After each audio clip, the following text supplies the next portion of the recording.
This is ABC15 Mornings.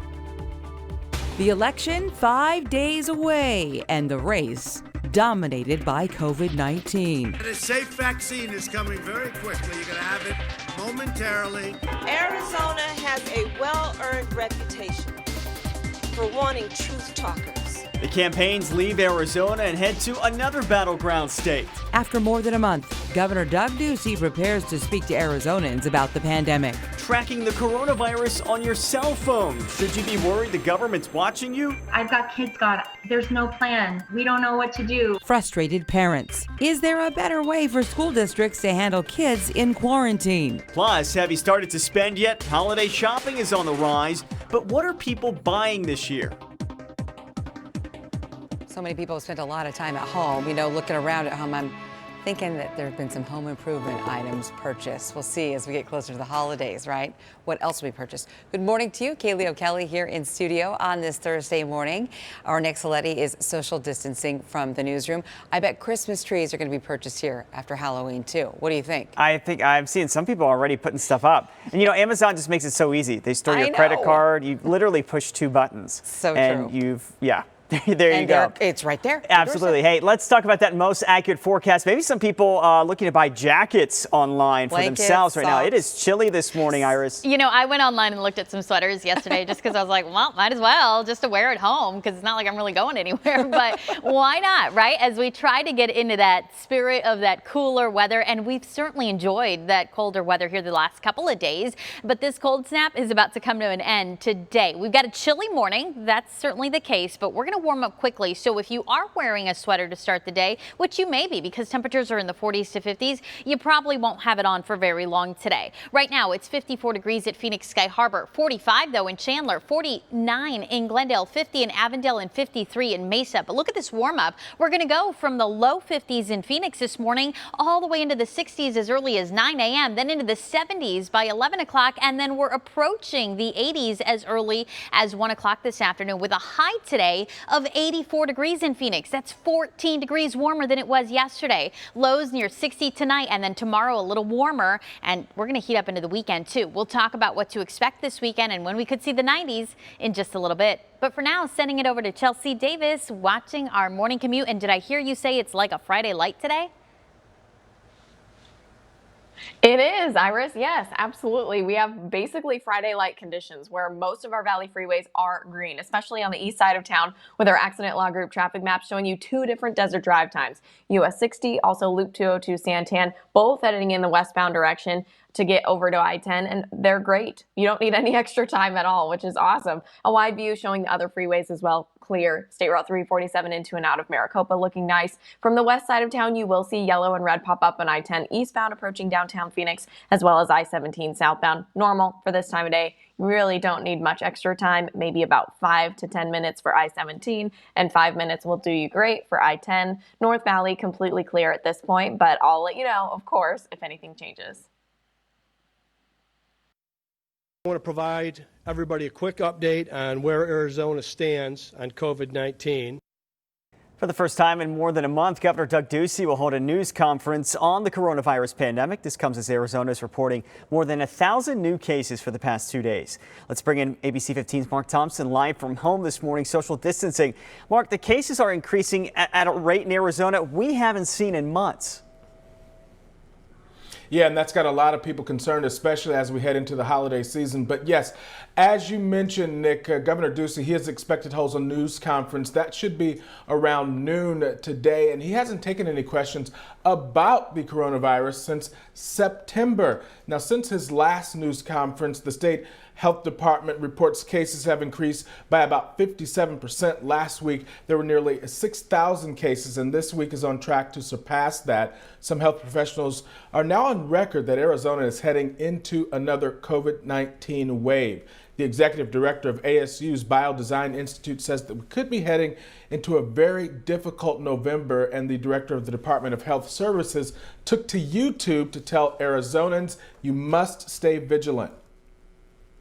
We know that the policies that were put in place last summer worked. There's no doubt that they worked. So it's a good time to be considering those sorts of policies until we can establish more herd immunity. The increased cases and percent positivity show that COVID-19 is still actively circulating in our communities.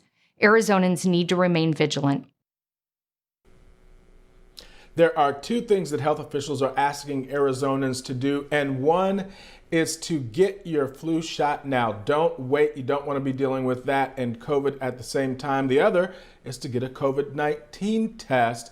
They say testing is key to stopping the spread, and there are now 500 sites across the state, so you should be able to get one. Reporting live this morning, Mark Thompson, ABC 15 Arizona. Back to you. Mark, thank you for that. 5 minutes past the hour, our governor is also expected to address the health department, changing the COVID-19 guidance for schools. Superintendent Kathy Hoffman says the state will release further clarification about the changes today. And our Danielle Lerner is breaking down what we can all expect. Good morning. Well, certainly still a lot of questions surrounding who knew about this change, when did they know about it, and how is this impacting decisions being made at the district level, especially when you consider that this change happened as COVID cases were rising in schools across the valley. Now, I did have a chance to speak with the superintendent of our state's largest school district, Mesa Public Schools, Dr. Andy Forlis. She said that the update caught them by surprise. The Arizona School Boards Association, which works with more than 240 governing boards, saying it learned about this through an ABC15 tweet. So they're now fielding calls from school leaders who are concerned and confused about what this new threshold to return to virtual learning means for them. Now, we did receive several statements from the Arizona Department of Health Services, but after our first story aired, the director, Dr. Kara Christ, posted a blog to the ADHS website yesterday saying that this update highlights state and county partnerships and that the process started in early October after concerns were raised in their school's reopening work group about instability if a return to virtual hinged on just one of those benchmarks. I also spoke with the Department of Education. They tell me they were aware that conversations were happening. They were officially notified about this change last week, but also say it was their understanding that school districts would learn about this through their local county public health departments. Now, the decision to reopen or close, that still lies with those school district governing boards. This guidance is simply that. It is guidance from the state. But we also know that this is the document that so many school districts all across our state have been using to safely reopen and continue to have in-person learning. Certainly something we'll keep an eye on and bring you updates as we get them. Back to you. Okay, and I know they keep coming in steadily. Thank you very much, Danielle. We appreciate it. We are also hearing from families concerned that they are finding out their kids were exposed to COVID-19 longer ago than they originally heard. We are hearing from Kate Taylor, who is telling us that she was notified by Chaparral High School Monday that her son was, quote, in close contact with someone who tested positive. That was back on October 15th, 11 days after the fact. We've been cautiously and responsibly living our life, going out wearing a mask, but we've been around people, and he has potentially exposed a lot of people, in 11 days. Well, county health officials say they have to wait until they confirm a reported case before asking students to quarantine. Chaparral reporting 23 active cases for the week. The governing board will be meeting next Wednesday to discuss a possible return to learning from home. Well, new this morning, federal health officials are giving insurance providers some guidance for when a COVID-19 vaccine is actually developed. Here's what they're saying right now. Seniors with traditional Medicare will pay nothing for it. Workplace and individual plans will cover it as preventative service. State Medicaid and children's health insurance plans will have to provide vaccines for free, while coronavirus remains a public health emergency. Those without insurance will be able to get it for free through a federal fund. The rules will take effect immediately. Well, we are 5 days away from the election, and more than 2 million Arizonans have already cast their ballots. This data from the Secretary of State's office showing there's more than 4.7 million registered voters here in our state. And if you don't want to wait till Election Day, you can vote early in person at any voting center. Just go to arizona.vote to find the location and hours. Well, as we take a look at Goodyear, another Valley City is making changes in case Prop 207 does pass next week. That's the ballot measure that could legalize the use of recreational marijuana. Goodyear voting to pass some preemptive restrictions, like keeping dispensaries at least 1,000 feet away from schools. These mostly mirror the current rules for medical marijuana dispensaries. Gilbert recently made it illegal to buy or sell recreational marijuana. There's an exception for its one dispensary, and that is whether or not it should apply for a recreational use license. Up next here on ABC 15 Mornings, nearly 2 million people waking up without power in this mess. Roofs ripped away from their homes, trees uprooted and down. The streets, as you can see, are flooded. Where Zeta is heading now. Well, taking politics out of the mask debate. Coming up, we'll tell you how a group of infectious disease doctors are banding together and launching a new campaign across the country. Thanks for watching ABC 15 Arizona, streaming 24/7 on Roku and these streaming devices.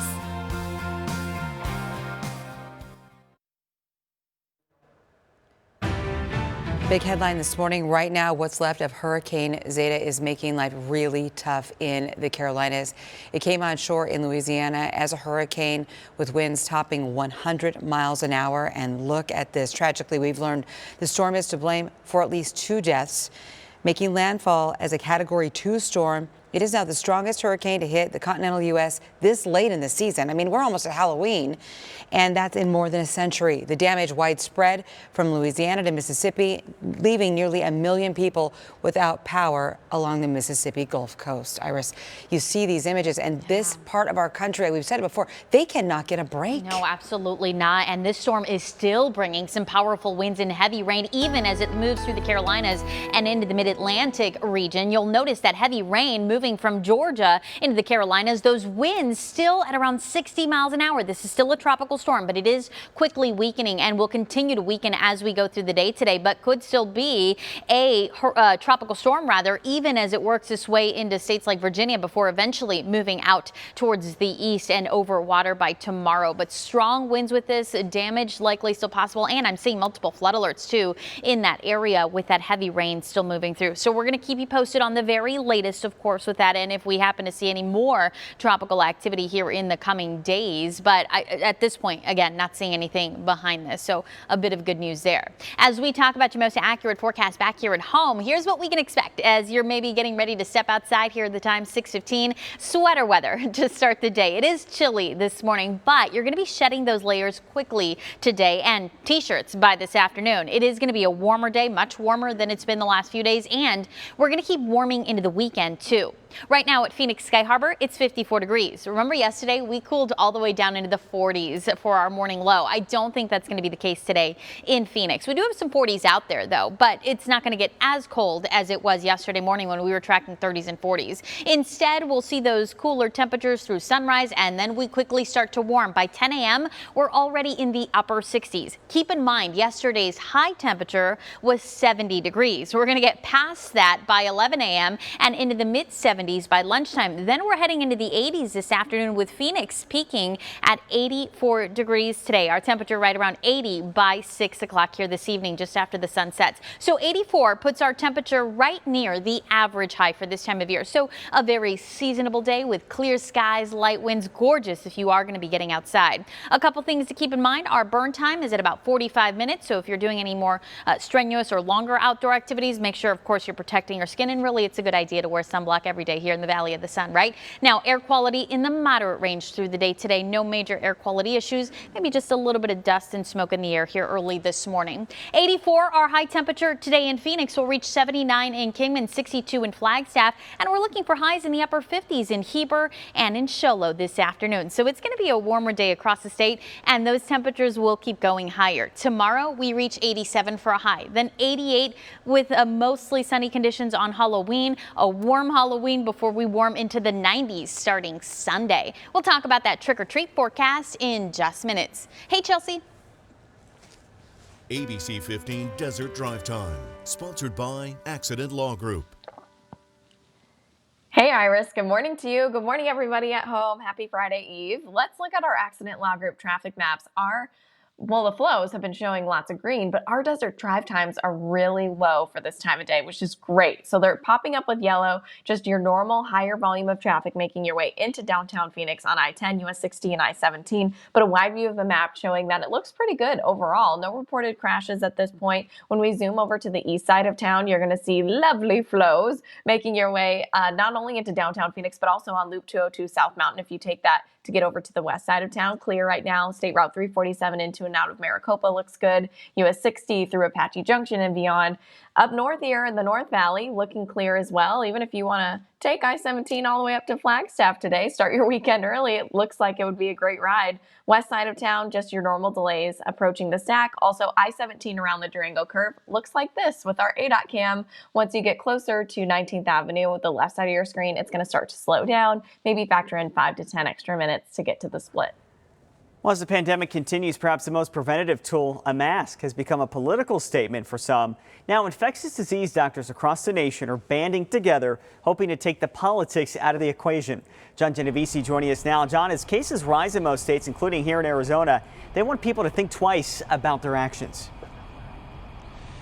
Yeah, good morning, Nick. And in today's day and age, you can always find some article out there to fit your beliefs. But doctors say this data speaks for itself. And in a matter of months, wearing a mask could help save tens of thousands of lives.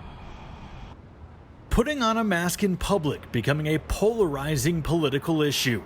Former Vice President Joe Biden making mask usage a symbol of his run, hosting smaller, spaced-out campaign events where they're required. President Trump pressed in a 60 Minutes interview why that's not the case at his larger rallies. You are not being more strongly encouraging about wearing masks at your rallies. I tell people to wear but you masks. don't. Leslie, we hand out thousands of masks. But you look out and they're not wearing them. That to me is quite unfortunate. Carlos Del Rio is an infectious disease doctor and member of the Infectious Diseases Society of America. The organization now launching a campaign called Mask Up America in states where COVID-19 infection rates are spiking.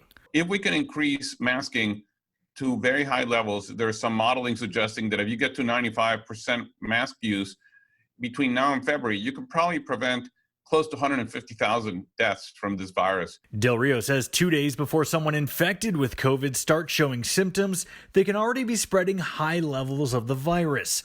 Wearing a mask, he says, significantly cuts down your risk of spreading it and even getting it.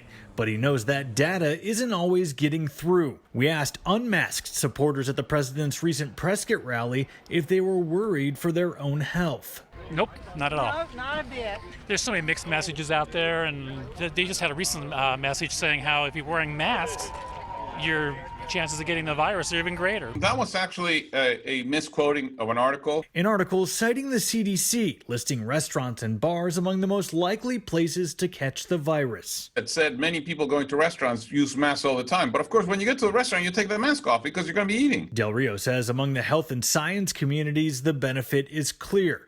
A simple step, he says, to help protect your neighbor and yourself. If you want to find something that supports your beliefs, you can find that. But the data that I think is most reliable is that places that have a lot of masking have little transmission and have lower deaths. John Genovese, ABC15, Arizona. All right, John, thank you. Well, some people want this. A lot of people don't. It's a new iPhone feature, leaving a lot of people concerned about privacy. Plus, buying fresh food, opening cookbooks, and having leftovers. The pandemic has us focused on home-cooked meals, which means big business for one company.